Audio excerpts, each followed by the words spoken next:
मोमो को शेप देने के झंझट में पड़े बिना अगर आपको मोमो एंजॉय करना है तो ये रेसिपी आप ट्राई करना। ट्रेंडिंग बोल वाली मोमो की रेसिपी है, लेकिन मैंने इसका अलग वर्जन बनाया है। मैंने वेजिटेरियन वर्जन बनाया है और एक एडिशनल टच भी है जो इसे मज़ेदार बनाएगा। तो हमें सबसे पहले चाहिए मैदा। 1.5 कप मैदा मैंने यहाँ पर लिया है। इसमें डालेंगे थोड़ा सा नमक। तो मोमो के लिए जो चीज़ें आपको बनानी होती है, यानी मोमो की स्टफिंग, मोमो के कवर का आटा, वही आपको बनाना है, लेकिन आखिर में हम बोल यूज़ करेंगे। और हाँ, जो मैंने आपको बोल दिखाया है वो आपके पास नहीं है तो आप स्टील वाला भी यूज़ कर सकते हैं। सारी डिटेल्स आगे वीडियो में आपको मिल जाएंगी। अब मोमो का आटा हमें लगाना है यहाँ पर मीडियम सॉफ्ट, तो इसे गूंद देंगे और इसे ढककर रख देंगे हम कम से कम 15 से 20 मिनट के लिए। अब नेक्स्ट स्टफिंग के लिए मेरे पास है यहाँ पर ताज़ी पत्ता गोभी। तो अप्रॉक्सीमेटली 300 ग्राम पत्ता गोभी है ये, डंठल वगैरह सब निकालने के बाद। अब इसे या तो आप कद्दूकस कर लें, कद्दूकस कर रहे हैं तो पहले इसके मोटे टुकड़े ना करें, पर मैं चॉपर यूज़ कर रही हूँ इसलिए मैंने मोटे मोटे टुकड़ों में यहाँ पर पत्ता गोभी को कट कर लिया है। तो चॉपर में आसानी होती है इसलिए मैं चॉपर यूज़ कर रही हूँ। तो हमें यहाँ पर बारीक कटी हुई पत्ता गोभी चाहिए। मिक्सर अगर आप यूज़ करेंगे ना तो कभी कभार गलती से मिक्सर में एकदम पेस्ट बन जाता है, तो या तो कद्दूकस करें या चॉपर यूज़ कर लें। अब यहाँ पर इसी स्टफिंग में हम डालेंगे प्याज। प्याज के बाद हम डालेंगे अदरक। तो अदरक को या तो आप पीस ले या फिर कद्दूकस कर ले, वो इसमें डालें। नेक्स्ट मैं डाल रही हूँ MSG। तो MSG आप चाहें तो स्किप कर सकते हैं, पर ओकेजनली खाने में कोई प्रॉब्लम नहीं है। मैं खाती हूँ, आप चाहें तो आप खा सकते हैं। The decision is yours. अब इसमें नमक डालेंगे और अच्छे से इसे मिक्स कर लेंगे। इसे आप चाहें तो थोड़ा सा पका भी सकते हैं। तो नॉर्मली मोमो ऐसे बनाए जाते हैं, मुझे पकाई वाली स्टफिंग भी पसंद है। खैर, अब हम बनाएंगे थोड़ा सा चिली ऑयल। तो ये ज़रूर बनाना, वैसे तो मोमो में ये होता नहीं है पर ट्राई करना। थोड़ा सा तेल एक कड़छी में डालें और इसमें बारीक कटा हुआ लहसुन डाल लें। तो लहसुन का पेस्ट नहीं डालना है, लहसुन को आपको बारीक चॉप करके डालना है। फिर लो मीडियम फ्लेम पर इसे हमें पकाना है जब तक हल्का सा सुनहरा रंग ना आ जाए। ध्यान रहे बहुत जल्दी लास्ट में लहसुन जलने लगता है। आप इसके बाद ना गैस बंद कर दें और फिर इसमें डालें चिली फ्लेक्स। गैस बंद करेंगे तो चिली फ्लेक्स जो है वो जलेंगे भी नहीं। अब यहाँ पर इंडक्शन है तो मैंने इंडक्शन को बंद कर दिया है। तो जो थोड़ी बहुत रेसिड्यूअल हीट यानी बची हुई गर्मी है कड़छी में, उसी से ये चीज़ें पक जाएंगी और जलेंगी भी नहीं। साथ ही में थोड़ी सी लाल मिर्च पाउडर भी मैं यहाँ पर डाल रही हूँ। तो ये ब्याडगी लाल मिर्च है जो मैंने लास्ट में डाली, इसका तीखापन ज़्यादा नहीं है। तो चिली ऑयल हमारा ऑलमोस्ट बन गया है।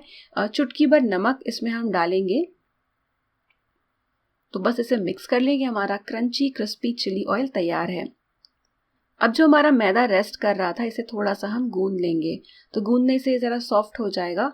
मैंने बिल्कुल तेल पहले डाला नहीं था, तो थोड़ा सा तेल अब हम इसमें डालेंगे और इसे हल्का सा मसल लेंगे।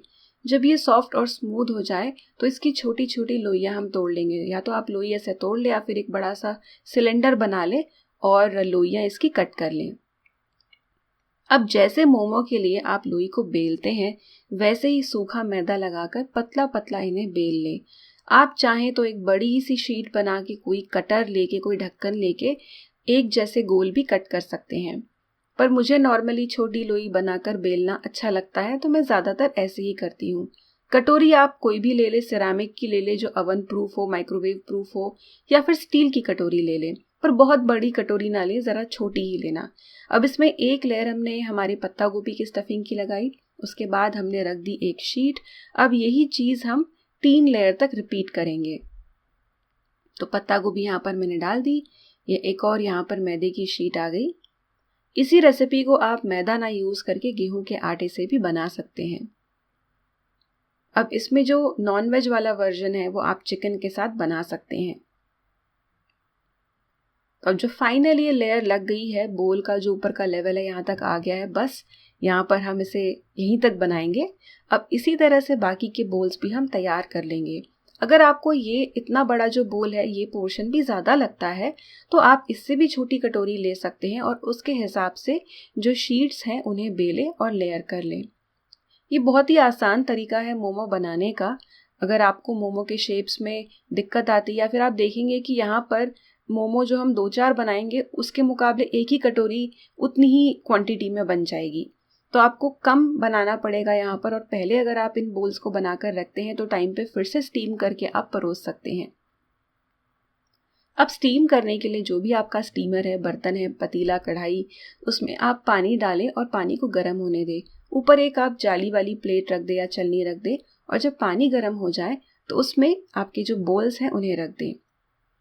अब क्योंकि बोल्स थोड़े से बड़े साइज के हैं, हम इसे 25 मिनट के लिए मीडियम टू हाई फ्लेम पर स्टीम करेंगे और गर्मा गर्म हमारे ये मोमो के बोल्स तैयार हैं। अब इन गर्मा गर्म मोमो बोल्स के साथ मैंने सोया सॉस रखा है। आप मोमो वाली जो चटनी होती है वो परोस सकते हैं, लेकिन ये जो चिली ऑयल है ना, प्लीज़ आप बनाना, बहुत ही बढ़िया लगता है। वो बनाने में बहुत बेसिक चीज़ें लगती हैं और अगर आपके पास चिली फ्लेक्स नहीं है तो घर पर ही जो सूखी लाल मिर्च होती है जो बहुत ज़्यादा तीखी ना हो, उसे हल्का सा भून के आप मिक्सर में मोटा मोटा पीस सकते हैं या फिर हाथ से कूट भी सकते हैं। तो एकदम बढ़िया डिलिशियस मोमो बोल है, झंझट नहीं है, बहुत ही आसानी से बन जाते हैं और अगर आप गेस्ट्स को देंगे तो उन्हें भी कुछ अलग लगेगा। अगर आप मोमो की चटनी भी इसके साथ सर्व कर रहे हैं तो इसी बोल में एक कोने पर आप एक चम्मच से चटनी रख सकते हैं, तो ओवरऑल बोल भी बहुत कलरफुल नज़र आएगा, बढ़िया नज़र आएगा। और चटनी का बाइट आप हर एक बाइट में, मतलब चटनी आप हर एक बाइट में ले सकते हैं। पर जो सोया सॉस मैंने डाला है ना, उसका भी टेस्ट बहुत बढ़िया है। मैं आपको उसकी भी लिंक दे दूंगी, वो भी बहुत कमाल का लगा इस मोमो बोल के साथ।